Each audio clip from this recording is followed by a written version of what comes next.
What is up, everybody? You are checking out the Uncensored Pro Wrestling Podcast. I'm your host, the Hakamati ENC, and I'm being you, not you, because you're not me. I'm being joined by my good friend and co-host, introduce yourself, sir. It's me, Chris Wrestler TV. Sorry if I seem distracted. I'm currently watching Raw as we speak. Um, but it was WarGames was okay. Um, Couple of the matches, that weren't WarGames, the Nakamura match surprised me. I didn't think the WarGames matches were awful, especially the men's. I thought it was pretty decent. Excuse me, but kind of it was okay. It was okay. Nothing special happened like last year. Um, it didn't need to be that. So it was good. I agree with you, man. I was expecting a bit more from the main event, in my opinion, but we'll get there when we get there. And this little guy here is Christopher Michael. What's your wrestling nickname? Let's call you like Rey Mysterio, so let's call you you're gonna be the Lucha Kid. Or not the Lucha, the 619 kid.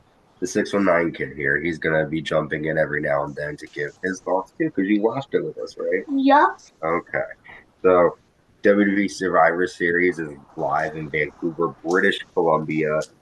And the first day they had a lady singing. She did the American national anthem and then the Canadian national anthem. Props to her. I I didn't know, didn't see that part. I didn't know who she was, and it had started and I was like, I'm not gonna go Yeah, I back. didn't see who it was because I know what they did for Money in the Bank. They had Samantha Irvin sing the American, and they had some random Canadian guy sing the Canadian. Yeah, it was strange. I didn't understand I don't know. I guess because they were in another country to honor that country why they did it, but. We kick off Survivor Series though with the women's War Games match. We have Team Rhea Ripley, which is Rhea, Io Sky, Bayley, Naomi, and the WWE Women's Tag Champion Bianca Belair taking on Team Liv, which is the World Champion Women's World Champion Liv Morgan, the WWE Women's Champion Nia Jax, Tiffany Stratton, Raquel Rodriguez, and Candice LeRae. And Rhea has this well, it's actually a pretty cool mask. It was a creepy Yeah, it looking was mask. cool. I thought it was really cool. And she really does always bring something different, which is why I think we talked about it on the show, why Rhea is so good and so different from the other women wrestlers that are on the roster today. But we start off with Nia Jax and Bayley, and Bayley ends up hitting a flying hurricane rana to Nia. Uh, Bayley then whips Nia with parts of her ring gear. Nia hits a running hip attack. Nia then tosses Bayley into the cage. Naomi is out next, and she hits Nia Jax with a glow stick. It's a setup, and then basically, um, Bayley and Naomi have the advantage. They put a toilet seat on Nia's head, and Naomi gives Nia Jax a stink face, which is an honor to her father-in-law, Rikishi. Candice LeRae, Tiffany Stratton looks like she wants to come out next, but Candice LeRae cuts her off and comes out. Nia hits both ladies with chair shots. Candice then lands a code breaker. Bianca Belair is out next. She hits the ladies with trash cans, puts a fire extinguisher on a table inside the ring. Tiffany Stratton is then out. Tiffany hits Bianca with a trash can lid. Io Sky then comes out. Io hits a missile drop kick to Candice LeRae and then lands chair shots to the back of Tiffany Stratton. Raquel Rodriguez then comes out next. Raquel lands fallaway slams to Naomi and Io Sky into the cage, and Christian is smiling and he's making me excited. Um, not in that way. Bubba Bubba. Um, so Rhea Ripley then comes out. The heels attack Rhea. Naomi lands a super rear view to Raquel and Nia. Rhea breaks the toilet seat over Raquel and Nia Jax. Liv Morgan is out next, and she comes out with a bat. Rhea takes off her mask, and the heels attack Rhea. They hold Rhea as Liv continues to nail Rhea in the chest with baseball bat shots. Um, Tiffany has her Money in the Bank briefcase. Oh, well, this is a cool moment. Io Sky is on one side of the cage. Tiffany's on the other. Io puts the trash can over her, does the over the sky moonsault. Tiffany does a swanton bomb on the other ring. Then Tiffany has her Money in the Bank briefcase. It looks like she's going to use it. She doesn't know because both Nia and Liv are laid out in the ring. But Raquel confronts her. Io Sky sprays them with a fire extinguisher. Rhea then handcuffs Raquel to the ropes. Nia puts Bianca Belair on top of a table, but Bianca and Naomi land a double power bomb to Nia Jax through the table. Rhea lands a super riptide to Liv Morgan through a table, and Rhea Ripley gets the win here. I knew this team was going to win just because there was nothing to really prove in this match. Like it was almost like a house show type match where nothing was going to really change or be beneficial for Liv Morgan to win here. But I enjoyed this match. I think it was better than the men's, in my opinion, and that's saying something. I just feel like, what's that? What is that? Well, you can speak up and say it again. The match was a little cooler because of the way how Roman Reigns jumped off the cage and beat Bronson Reed, and then the match was over. It's cooler than the goes over. Okay, well, we'll get there for that. But I like how you disagree. That was a good. That was cool. Well, I just think the women's, it was decent. It wasn't the greatest match, definitely for sure. But what the ending, though, I will say, Rhea did say backstage that it will obviously be Io Sky versus Liv Morgan for the World Women's Title. Yeah, So, with that being said, what do you think is next for Rhea Ripley? Do you think she's gonna win the Rumble? Do you think? I think she should win the Rumble. Real quick, the match was okay. They always start with the women's and all these types of matches. It was good for what it was. I'm surprised. I really thought the heels were going to win. I think I don't think it's my bad. I think it's definitely like Rhea. She's going to get a championship shot. So it's her winning the Rumble again. I think so. Just like Cody did. Yeah, I feel like she could be another two-time Royal. Was she already? No. Was she already a two-time Royal Rumble? She just won it once. Okay. So yeah, she could be a two-time Royal Rumble winner. But yeah, I think that the other interesting thing from this match was again Tiffany Stratton trying to use the briefcase. And eventually that's all gonna play out. I think we're gonna wait till Mania for that to actually play out. Yeah, I forgot about that. Yeah, me too. That was cool. Who do you think, really quick before we move on, was the MVP of that match? Out of all the women involved, like who do you think stood out to you the most? For me, I think Probably Bianca. Bianca. She always does in the WarGames matches, to be honest. I think But I liked how Liv, did her thing. Yeah, Liv was cool. It was cool. Another quick question, and then we will move on, I promise. People online are saying that fans are feeling like she's getting the whole Rhea Ripley is getting the Hulk Hogan treatment, where she's getting that baseball bat. And do you obviously like her, but do you feel like you agree with that, or do you think they're completely like?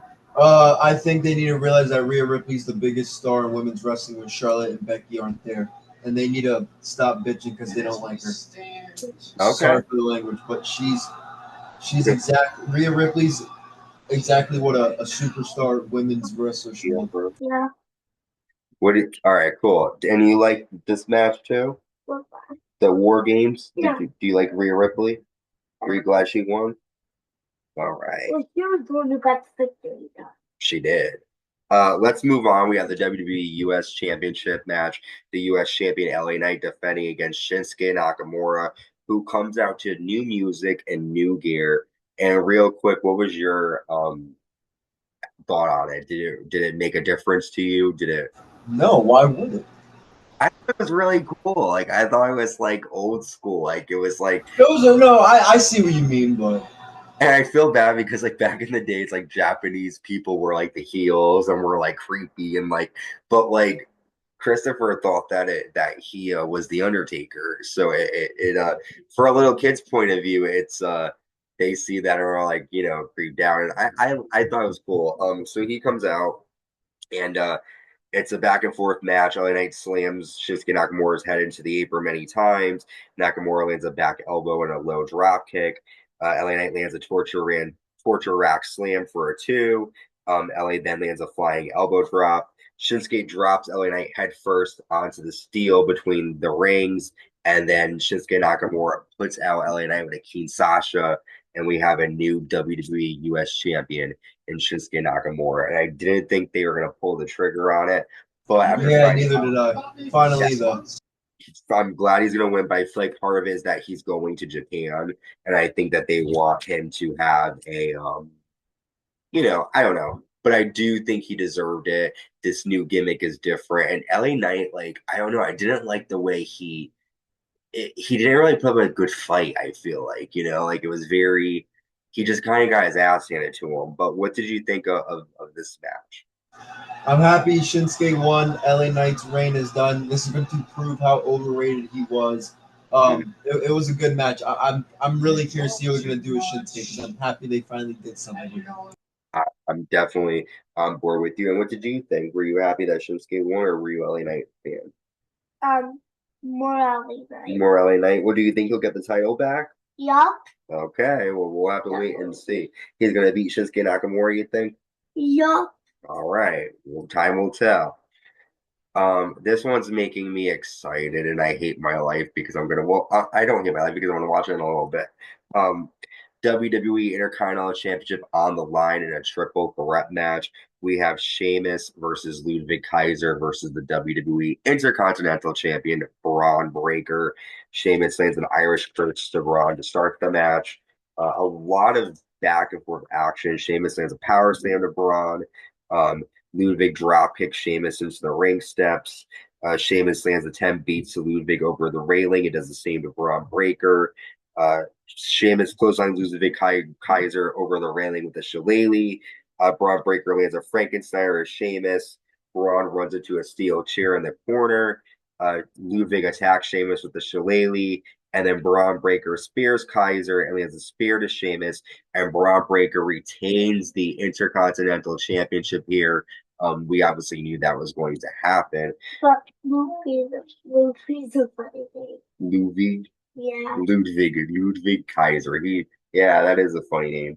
But I'm kind of scared to hear you because something's happening and I don't want to hear what's happening.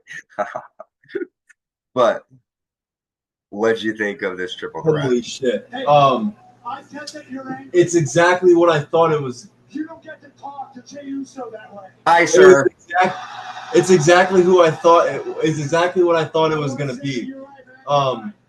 Because it was hard hitting. We've seen Sheamus versus Ludwig so many times. We knew Bron Breakker was gonna win.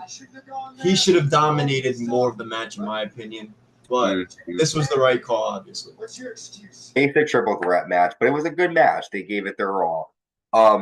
Next, we have the WWE World Championship match. The World Champion Gunther defends against Damian Priest here. Damian Priest looks up for his arm early on in the match. Gunther attacks the arm. Damian lands a flatliner for a 2 count. Priest applies a triangle choke. Gunther applies a sleeper powerbomb for a 2. Damian Priest ends up rolling on the floor after being put in the Kimura lock. Finn Balor shows up and lands a coup de grace to Damian Priest on the floor. Gunther takes advantage of that, lands a power bomb, and applies a sleeper onto Damian Priest.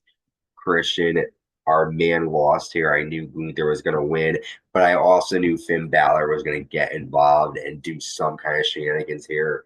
Obviously, you're not happy with this, but what did you think of the match? I wasn't a big fan of the match. I really thought there were other matches much better, but what did you think? So, I don't know why a lot of people were expecting something to happen like The Rock or something. It's way too early. Yeah. There's a whole Royal Rumble 2 months ahead.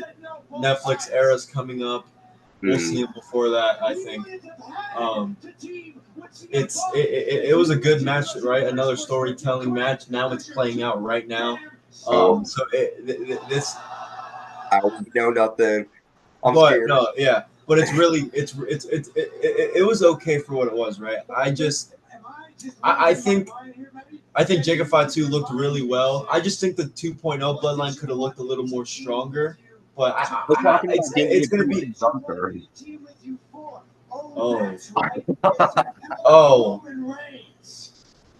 Well, okay, then in that case, Finn Balor, screw you, bro. That's all I gotta say. It was better than their first match, but I told you. I'm trying to listen for Damian Priest. I'm like, do I hear him? I hear like Jay Uso's name. Okay. So next we have, as Christian was just talking about, Yes, but it was just a hard hitting match. It was better than their first match, and like I said, Damian Priest has to come on top or lose with an interference so he doesn't look weak. That's what happened. And then Damian Priest gets attacked backstage by all of Judgment Day, which was seen on YouTube. Obviously, we'll probably find out on Raw the aftermath of that. Now we're going to move on to our main event, the men's War Game match. We have the new bloodline, which is Solo Sikoa, Tama Tonga, Tonga Loa, Jacob Fatu, and Bronson Reed taking on the OG bloodline, which is Sami Zayn, the Usos, and Roman Reigns. And CM Punk. Did I forget somebody? No. Yeah, I said the Usos, Roman Reigns, and CM Punk. Wait a minute. Am I forgetting? No. No, okay, I got everybody. All right, they come out with Paul. Well, Paul Heyman doesn't come out with them. Jey Uso and Tama Tonga start the match. Bronson Reed then comes out, followed by Jimmy Uso. The Usos take control until Jacob Fatu comes out. CM Punk is about to come out, but Roman Reigns stops him from leaving the cage, kind of like what Candice LeRae did and Tiffany Stratton earlier. And he has Sami Zayn go out. Tonga Loa comes out after Sami Zayn. Roman is about to come out, but then CM Punk just walks right past Roman and walks straight into the ring. CM Punk nails the man with a toolbox. Solo Sikoa then comes out. Jacob Fatu lands a double moonsault to the Usos. Bronson Reed hits a tsunami to Sami Zayn. Solo locks the door. Roman Reigns is out next. He lands a flying crossbody off the cage. That was a cool spot for Roman. Roman and CM Punk face off, and then Paul Heyman basically screams at them at the cage, "You have to work together. This is War Games." Roman accidentally spears CM Punk. Solo hits a Samoan spike, 2 count. Jacob Fatu misses the moonsault and looks down for his leg. Bronson Reed headbutts Roman onto a table. And Bronson climbs to the top of the cage, jumps off, tries to hit a tsunami. CM Punk pulls Roman Reigns off the table. Bronson Reed lands a tsunami through the table and pretty much messes up his leg. Sorry, Christopher. So Okay, I'm back. And you have my undivided attention now. That is probably the best 25 minutes of the second half of 2025. I am excited to see. I can't wait for you to watch this. That was the best thing I've ever seen. All right, go ahead. Solo lands 3 Samoan spikes to Roman. The Usos double super kick Solo. The Usos land a 1D to Jacob Fatu.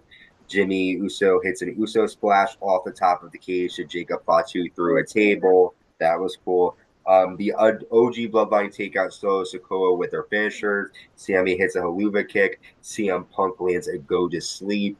And then Roman hits a spear and pins the supposed tribal chief, Solo Sikoa. And the OG Bloodline and CM Punk get the victory here at War Games. What did you think of this match? We knew. I thought what? The real bloodline. Our bloodline. The OG bloodline. Ah. Yeah, that's what they're called, the OG bloodline. That means they're the original bloodline. The OG. Yeah, the OGs. But I knew that's why I thought that Rhea's team was gonna win, because I had a feeling that the heels were gonna win, so I was surprised that. Yeah, so did I, kind of.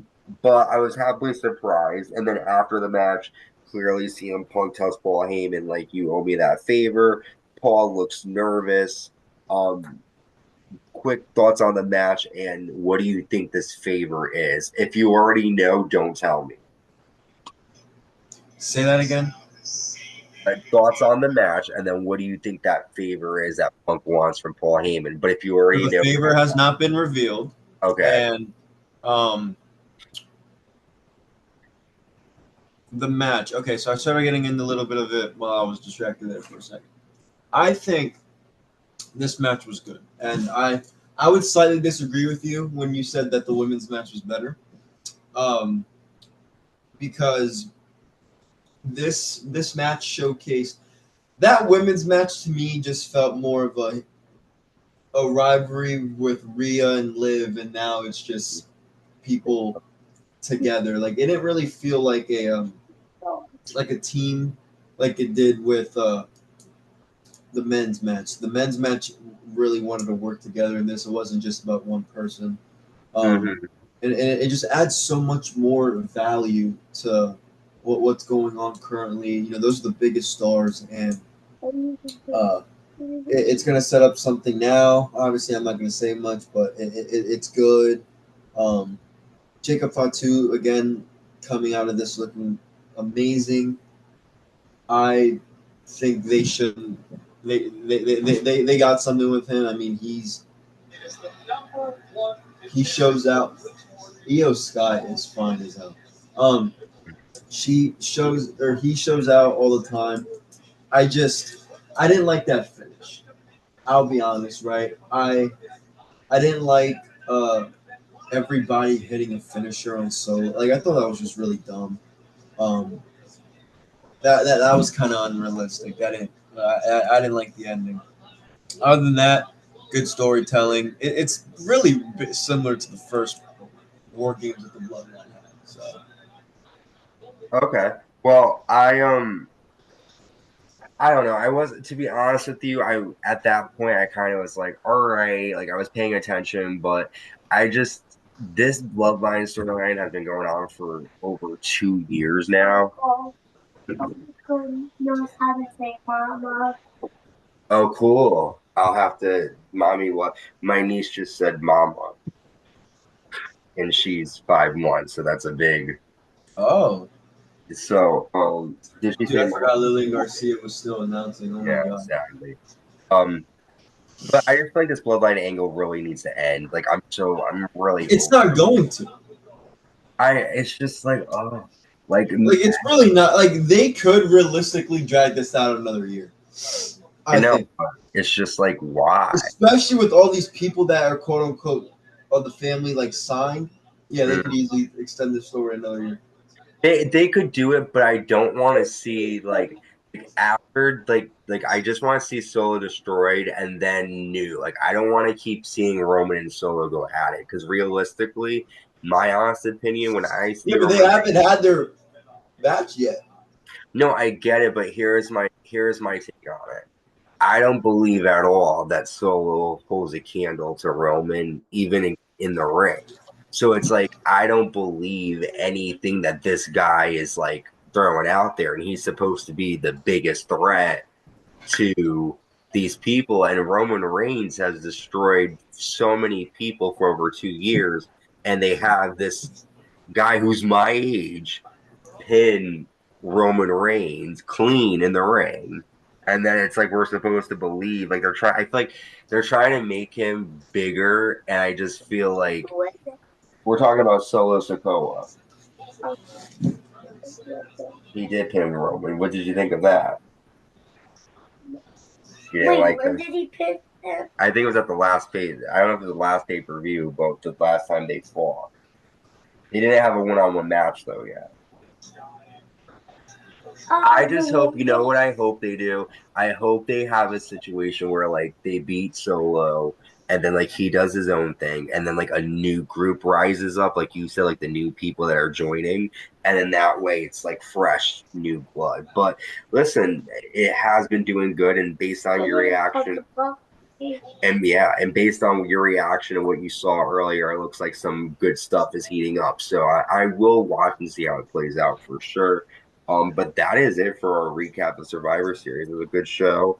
Um, nothing fantastic. I wish there was one, return or something, but it's okay. We've got a lot of stuff coming our way soon. Well, not really. We've got Deadline. which is the NXT show. We have Saturday night's main event, which isn't, like you said earlier, Christian. It's not a pay-per-view. I call it a pay-per-view. So it's going to be on NBC.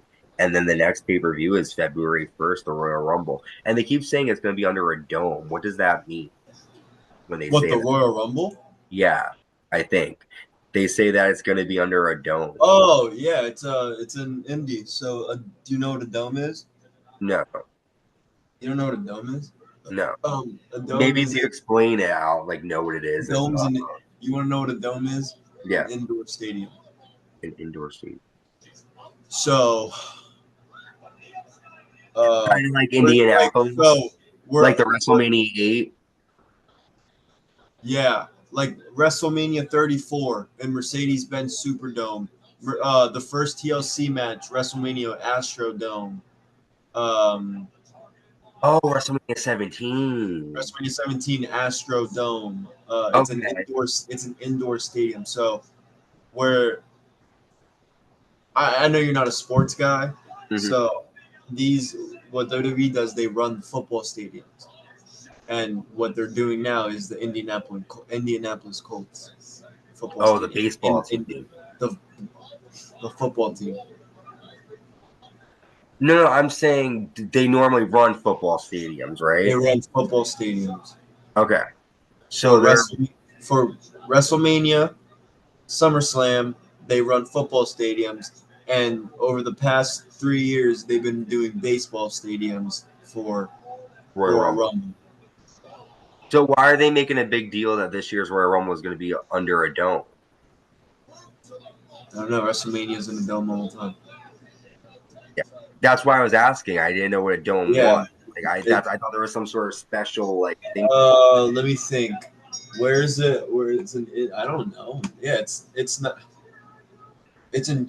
I mean, people. Like the No, Indianapolis Hoosier Dome. Like it was they had like a big tarp and yeah. Anyways, is the Royal Rumble in Lucas Oil Stadium this year? Hold on. I have no idea. I just did. Yeah, I know you know. I don't know where it is. I'm on. Yeah, it's in Lucas Oil Stadium. Yeah, it's at the Colts football field. Yeah. So Okay. this year they're finally doing the Royal Rumble in the football stadium. Oh, here comes Hogan. I'm just kidding.